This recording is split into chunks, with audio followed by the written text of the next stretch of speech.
नमस्कार। सोमवार सुबह पावर ब्रेकफास्ट लेकर हम हाजिर हैं। आपके साथ मैं हूं नेहा आनंद। आइए देख लेते हैं अंतर्राष्ट्रीय बाजारों से फिलहाल हमारे मार्केट्स के लिए हफ्ते की शुरुआत पर कैसे संकेत हैं। तो संकेत अच्छे नहीं है। एसजीएक्स निफ्टी 17,000 के लेवल को जैसे तैसे होल्ड कर रहा है। 132 अंकों की वहां कमजोरी दिख रही है। अधिकतर एशियन मार्केट्स हैं प्रेशर लेकर खुले हैं। 331 अंकों की कमजोरी जापानीज मार्केट में है, तो 1/4 से 1% नीचे बाकी सभी मार्केट्स है।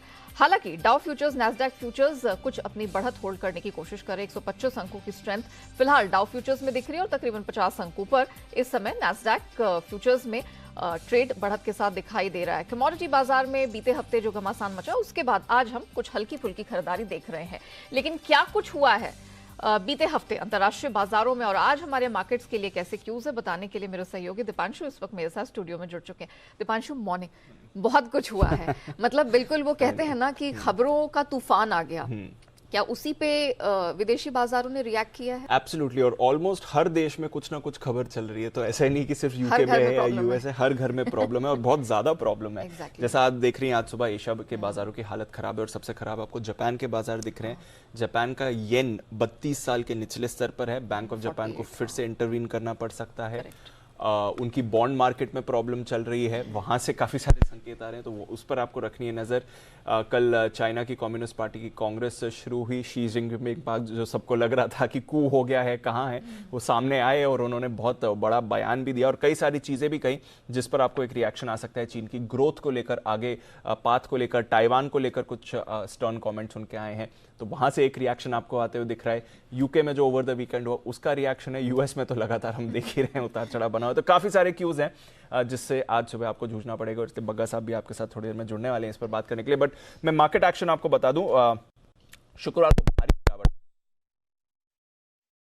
गिरावट आती हुई दिखी, क्योंकि इतनी बड़ी गिरावट का किसी ने भी अनुमान नहीं लगाया था। 400 अंक फिसल कर हमने देखा है। दीप, आई थिंक आपके ऑडियो में कुछ दिक्कत आ रही है, लेकिन जब तक दीप का ऑडियो अप होता है तब तक हम एक बार जरा नजर डाल लेते हैं कि मार्केट में फिलहाल किस तरह का मूवमेंट है।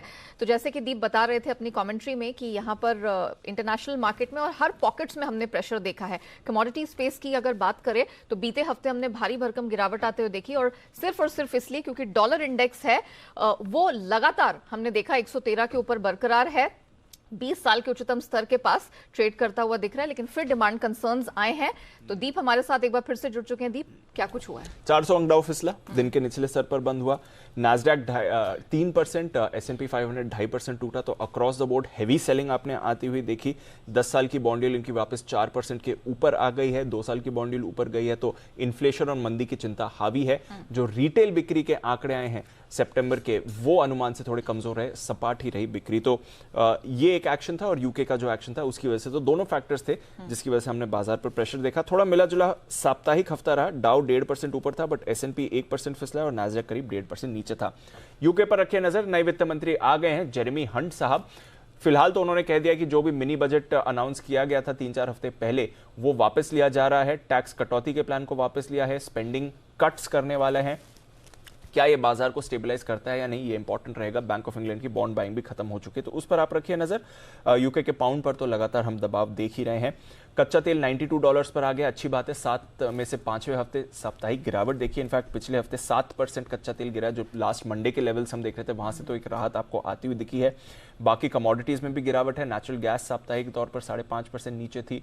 सोने और चांदी में आपने वीकनेस देखिए, 2 हफ्ते के निचले स्तर पर ट्रेड कर रहे हैं। बेस मेटल्स में भी परेशानी। तो कमोडिटी बाजार से उतनी टेंशन नहीं है, पर डॉलर पर रखनी पड़ेगी नजर। यूके पर हमारी नजर है, एंड ऑफ कोर्स जो फ्यूचर्स फिलहाल इंडिकेट कर रहे हैं ठीक ठाक, बट एक्शन तो कमजोरी वाला दिख ही रहा है। और इस हफ्ते बैंक ऑफ अमेरिका, गोल्डमैन सैक्स, नेटफ्लिक्स, टेस्ला के नतीजे आएंगे, IBM के नतीजे आएंगे, यूएस का हाउसिंग डेटा आएगा और चीन का Q3 GDP डेटा कल आने वाला है, उस पर भी रहेगी नजर।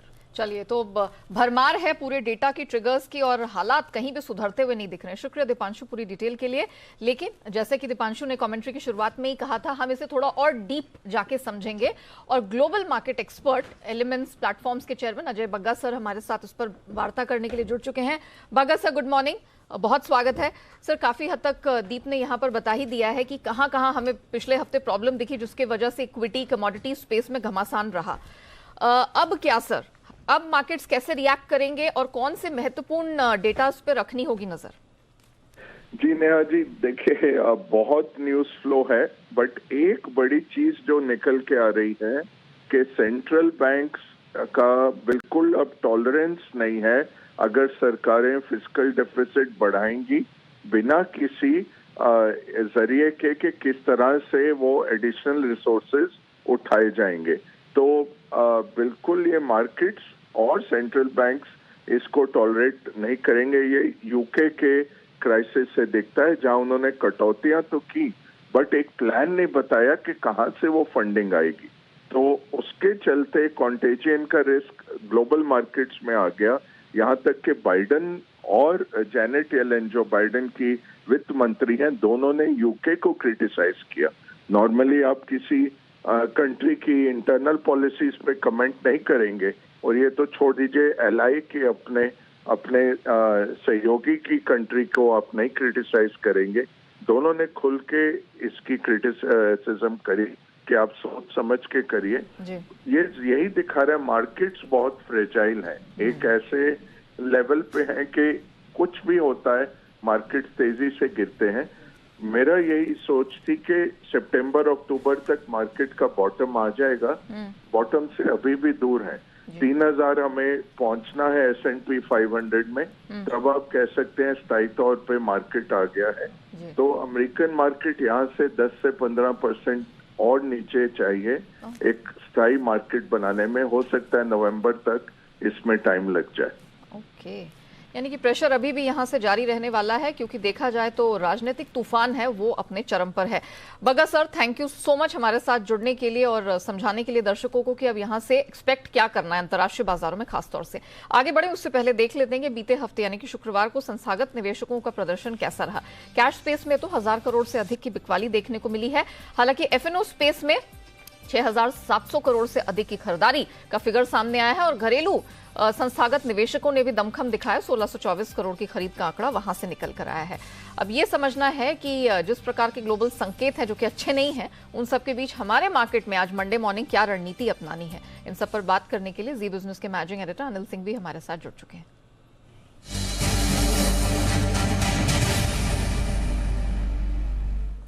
Sir good morning. Bagga sir से अभी भी बात हो रही थी, वो और 10-15% करेक्शन की बात कर रहे हैं अमेरिकी बाजारों में। हमारे मार्केट्स आज कैसे रिएक्ट करेंगे सर, और निफ्टी बैंक निफ्टी के लेवल्स?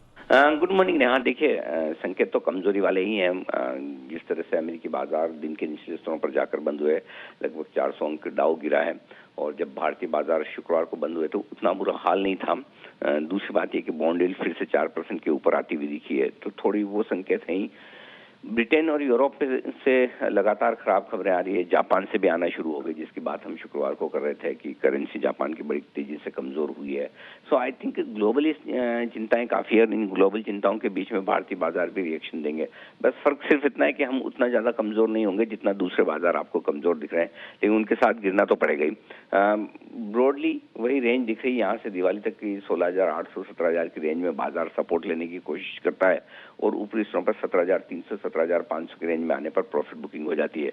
यहाँ तक आज के लिए तुरंत सपोर्ट का सवाल है 16,950 17,025, ये है वो रेंज जहां पर बाजार सपोर्ट लेने की कोशिश करेगा। ऊपरी स्तरों पर 17,225 17,275 रुकावट की जगह होगी। बैंक निफ्टी का जहां तक सवाल है 38,725 38,950 पहली सपोर्ट की जगह है, और उसके ऊपर यहाँ अगर टिकता है और ऊपर आने की कोशिश होती है तो 39,500 39,600 की रेंज में आपको प्रॉफिट बुकिंग आती दिखेगी। तो आई थिंक क्लियर है, ग्लोबल प्रेशर जो है उसके साथ साथ भारतीय बाजार भी हफ्ते की थोड़ी कमजोर शुरुआत करेंगे और फिर निचले स्तरों पर सपोर्ट लेने की कोशिश करेंगे। जी, point taken sir, thank you so much. तो थोड़े प्रेशर के लिए रहिएगा तैयार, लेकिन वो खरीद का मौका होगा इवेंचुअली। तो लेवल्स नोट कर लीजिए, 16,950 से 17,025 सपोर्ट रेंज निफ्टी की, 17,225 से 275 अपर बैंड है निफ्टी का। बैंक निफ्टी में 38,750 से 950 का लेवल आपको एक सपोर्ट रेंज के तौर पर मिल जाएगा, और अपर बैंड स्ट्रेच करता हुआ 39,500 से 39,600 तक दिखाई दे रहा है। चलिए इस समय की एक्सक्लूसिव और महत्वपूर्ण खबर का रुख कर लेते हैं। केंद्र सरकार गेहूं और दाल समेत रबी की 6 फसलों की एमएसपी 9% तक बढ़ाने की तैयारी में है। इस एक्सक्लूसिव खबर की पूरी डिटेल लेकर मेरे सहयोगी अमरीश पांडे हमारे साथ जुड़ चुके हैं। अमरीश, गुड मॉर्निंग, बताइए क्या डिटेल्स हैं आपके पास? डिटेल्स ये है कि सरकार ने ये कैबिनेट नोट भेज दिया है और हो सकता है कि इसी हफ्ते सरकार इस पर फैसला भी कर ले। जो हमें जानकारी मिली उसके अनुसार जो लागत और मूल्य आयोग है उसने सिफारिश की थी 3 से 9% तक बढ़ाने की, जो कि गेहूं समेत बाकी सभी रबी की फसलों पे था।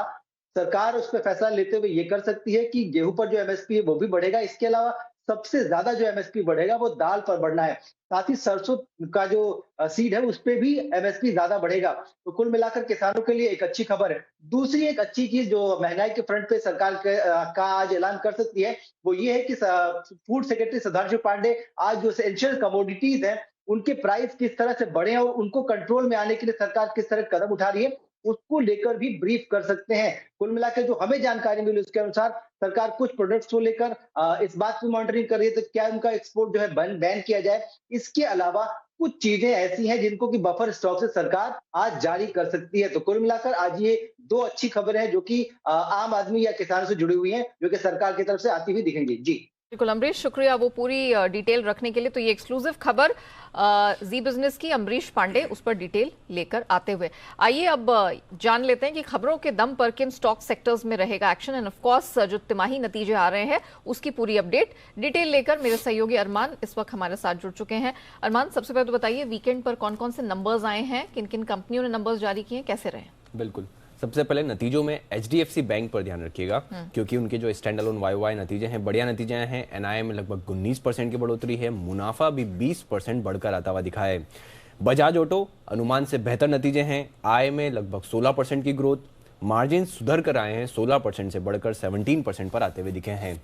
श्री सीमेंट जो हमारा अनुमान था उससे कमजोर नतीजे आए हैं, आय लगभग 18% बढ़ी है, हालांकि मार्जिन आपको बड़ा कर दिखेगा 28% से घटकर 13.8% पर आते हुए दिखे हैं। LTI जो हमारा ओवरऑल जो हमारा एस्टिमेट था उससे थोड़े बेहतर नतीजे आए हैं, आय लगभग 7% बढ़ी है, डॉलर आय भी लगभग 4% के आसपास बढ़ी है और मार्जिन देखेंगे लगभग थोड़े से बढ़कर आए हैं, 16% से बढ़कर 16.1% पर आए हैं। उसी के साथ साथ अगर आप ICICI प्रू पर बात करेंगे, नेट प्रीमियम इनकम उनकी लगभग 3% बढ़ी है, मुनाफे में लगभग आपको 55% की कटौती दिखी है। ओबेरॉय रियल्टी नतीजे कमजोर है, हालांकि मुनाफा बढ़ा है, आय में लगभग 9% की कटौती है, मार्जिन 49.5% से घटकर 45% पर आते हुए दिखे हैं। एवेन्यू सुपरमार्ट नतीजे अगर आप देखेंगे तो आय में लगभग 36% की बढ़ोतरी है और EBIT अगर आप कामकाजी मुनाफे की बात करेंगे वहां पर भी आपको 34% का अच्छा उछाल। ओके अरमान, अब ये बता दीजिए कि आज के कौन से महत्वपूर्ण ट्रिगर्स हैं जी और कौन से नंबर्स आने वाले हैं, कहाँ रखनी है नजर? बिल्कुल, नतीजों में F&O में आपको ACC पर ध्यान रखना है, कैनफिन होम्स पर और PVR जिनके नतीजे आएंगे। GMR इंफ्रा उनका आज नाम बदलकर GMR एयरपोर्ट इंफ्रास्ट्रक्चर लिमिटेड हो जाएगा। अडानी जो है वो NDTV के लिए ओपन ऑफर जो है वो लॉन्च करने वाले हैं। कैम्स जिसमें आज बोर्ड मीटिंग में वो अपनी सब्सिडरी में निवेश करने के लिए बोर्ड मीटिंग है। महाराष्ट्र सीमलेस जिसमें बोर्ड की बैठक पर बोनस शेयर्स और शेयर विभाजन पर विचार है। स्टार हाउसिंग फाइनेंस जिसमें बोर्ड की बैठक पर बोनस शेयर्स और उन पर भी शेयर विभाजन पर विचार है। IPO update, electronics smart India का IPO आज लिस्ट होने वाला है। ट्रैक्शन टेक्नोलॉजी का IPO का आज अलॉटमेंट होगा। एक्स डेट है कुछ स्टॉक्स में जिसमें TCS है अंतरिम डिविडेंड 8 का और सुमिन लाइफ साइंस जिसमें राइट इश्यू ऑफ शेयर्स है। खबरों पर जी एंटरटेनमेंट पर ध्यान रखिएगा क्योंकि सोनी के साथ जो मर्जर को लगभग 99.99% जो है शेयरहोल्डर्स की मंजूरी मिली है। ऑयल एंड गैस कंपनियों पर ध्यान रखिएगा क्योंकि जी बिजनेस की खबर पर मोहर लगती हुई दिखी है और डोमेस्टिक क्रूड प्रोडक्शन और पेट्रोलियम प्रोडक्ट्स एक्सपोर्ट पर विंडफॉल गेन टैक्स की बढ़ोतरी की गई है। और डेयरी स्टॉक्स पर भी ध्यान रखिएगा क्योंकि अब देश भर में अगर आप देखेंगे तो दूध की जो कीमतें हैं वो बढ़ाई गई है, 2 रुपए प्रति लीटर बढ़ाई गई है। और अंत में NBCC इंडिया पर ध्यान रखिएगा क्योंकि सितंबर महीने में कंपनी में कुल लगभग 162 करोड़ के उन्होंने जो है बिजनेस किया है। चलिए अरमान, शुक्रिया पूरी डिटेल रखने के लिए। आइए अब जान लेते हैं आज की ट्रेडिंग कॉल्स। चॉइस ब्रोकिंग की तरफ से रेकमेंडेशन महिंद्रा लॉजिस्टिक्स में है खरीदारी की। स्टॉप लॉस स्ट्रैटेजी में 510 का लगाना है 550 के टारगेट के लिए। और आनंद राशि सिक्योरिटीज इनकी तरफ से आज फार्मा स्पेस की सिप्ला में खरीदारी की रेकमेंडेशन है। स्टॉप लॉस 1087 का लगाना है और टारगेट आपको स्ट्रैटेजी में 1145 का मिल जाएगा। आइए अब जान लेते हैं कि बाजार के एक्सपर्ट आज आपके लिए क्या खास सलाह लेकर आए हैं, कौन से शेयरों में पैसे लगाकर होगा मुनाफा। बात करने के लिए हमारे साथ सेंट्रम ब्रोकिंग के नीलेश जैन जुड़ चुके हैं। नीलेश जी बताइए आज किन स्टॉक्स पर रहेगी आपकी नजर? जी नेहा जी, देखिए बाजार में काफी वॉलेटिलिटी है, इसलिए एक खरीदारी और एक बिकवाली का ट्रेड होगा। इनफैक्ट इंडेक्स में कोई तेज इसलिए नहीं निकल के आ रहा है कि आज एक गैप डाउन के आसार नजर आ रहे हैं। 17,000 के लेवल ब्रीच होते हैं तब वहाँ पे एक बिकवाली का ट्रेड होगा। 17,000 जब तक ब्रीच नहीं होते तब तक यहाँ पे एक कॉन्ट्रा बैट गैप डाउन के बाद ली जा सकती है। तो सबसे पहले तो एक खरीदारी का काउंटर होगा कोफोज लिमिटेड। कोफोज देखिए ओवरऑल आईटी पैक में एक अच्छा मोमेंटम हमें देखने को मिल रहा है। 3670 को स्टॉप लॉस से इसे करके चल सकते हैं, 3900 का स्टॉप टारगेट होगा। वहीं जो दूसरा स्टॉक है वो है सेल साइड में एसबीआई कार्ड। लगातार यहाँ पे वीकनेस हमें नजर आ रही है। 859 के स्टॉप लॉस से इसे बेच के चल सकते हैं, 830 के टारगेट होंगे। वे कार्ड सेल करके चले, कोफोज खरीदने की रिकमेंडेशन आ रही है आज नीलेश जैन की तरफ से। शुक्रिया अब जैन साहब हमारे साथ जुड़ने के लिए, बताने के लिए कि आज इक्विटी स्पेस में कहां रखनी है नजर। बात करते हैं कमोडिटी बाजार की और आज की रिकमेंडेशंस मोतीलाल ओसवाल कमोडिटीज के अमित सजेजा की तरफ से आई है। पहली रिकमेंडेशन सोना बेच के चलने की है। अंतर्राष्ट्रीय बाजार में सोने की कीमतों में आई भारी गिरावट के बाद दिसंबर वायदा बेच के चले 50,450 के पास 50,050 तक का निचला टारगेट देखने को मिलेगा। चांदी की कीमतों में आई भारी भरकम गिरावट के बाद दिसंबर कॉन्ट्रैक्ट जो कि उसका एक्टिव कॉन्ट्रैक्ट है 55,700 पे बेच के चलने की सलाह 54,500 के टारगेट के लिए। और अंत में कच्चा तेल, यहां हालांकि खरीदारी की रिकमेंडेशन है। अक्टूबर वायदा खरीद के चलें, 6,950 के पास एंट्री और 7,250 तक का अपसाइड टारगेट देखने को मिल सकता है। आइए अब बात करते हैं एफआईआर यानी कि एफआईआई इन्वेस्टमेंट रिपोर्ट की। जान लेते हैं किन शेयरों पर एफआईआई ब्रोकरेजेस ने दर्ज की एफआईआर। पूरी डिटेल लेकर मेरे सहयोगी वरुण जुड़ चुके हैं हमारे साथ। Varun, good morning, over to you. Good morning Neha. तो सबसे पहले तो नतीजों पे जो रिपोर्ट्स आई है उसमें बजाज ऑटो पे रिपोर्ट्स आई है और काफ़ी मिली जुली रिपोर्ट्स है। यहाँ पे सिटी, नमूरा और मैक्वेरी ने प्राइस टारगेट काटा है। सिटी बिकवाली की सलाह दे रहा है 3,450 से काट के 3,300, नमूरा 4,277 से काट के 4,021 और मैक्वेरी 4,119 से काट के 3,957। लेकिन यहाँ पे जेपी मॉर्गन ने अपना प्राइस टारगेट बढ़ाया है 4,060 से बढ़ा के 4,155। इसके अलावा काफ़ी रिपोर्ट्स आई है लेकिन गोल्डमैन की रिपोर्ट इंटरेस्टिंग है। 4,400 से प्राइस टारगेट बढ़ा के 4,500 की और खरीदारी की सलाह दे रहे हैं। तो काफ़ी सारी रिपोर्ट्स आई है और मिली जुली रिपोर्ट जो है बजाज ऑटो पे है। अब बात करते हैं श्री सीमेंट की, तो यहाँ पे नतीजे कमज़ोर है। उसके बाद देखिए जेपी मॉर्गन माफ़ कीजिएगा, जेफरीज यहाँ पे होल्ड की सलाह दे रहा है। प्राइस टारगेट काटा है इन्होंने 20,000 से काट के 19,700। मॉर्गन स्टैनली भी अगर आप देखेंगे तो ओवरवेट है लेकिन इन्होंने भी प्राइस टारगेट काटा है 28,000 से काट के 26,000 का किया है। केवल एक गोल्डमैन है जिन्होंने प्राइस टारगेट बढ़ाया है 20,390 से बढ़ा के 20,500 किया। यानी कि श्री सीमेंट पे अगर आप देखेंगे तो more of price cuts then price upwards और बजाज ऑटो मिली जुली राय काफी हद तक ब्रोकरेज हाउसेस की तरफ से आ रही है। ओके वरुण, बहुत शुक्रिया वो पूरी डिटेल दर्शकों के सामने रखने के लिए। इसी के साथ पावर ब्रेकफास्ट को हम यही रैप अप करते हैं, लेकिन आप बने रहिएगा जी बिजनेस के साथ। ब्रेक के बाद लेकर आएंगे ट्रेडर्स डायरी, जहां आपको मिलेंगे आज के लिए 20 दमदार ट्रेडिंग आइडियाज।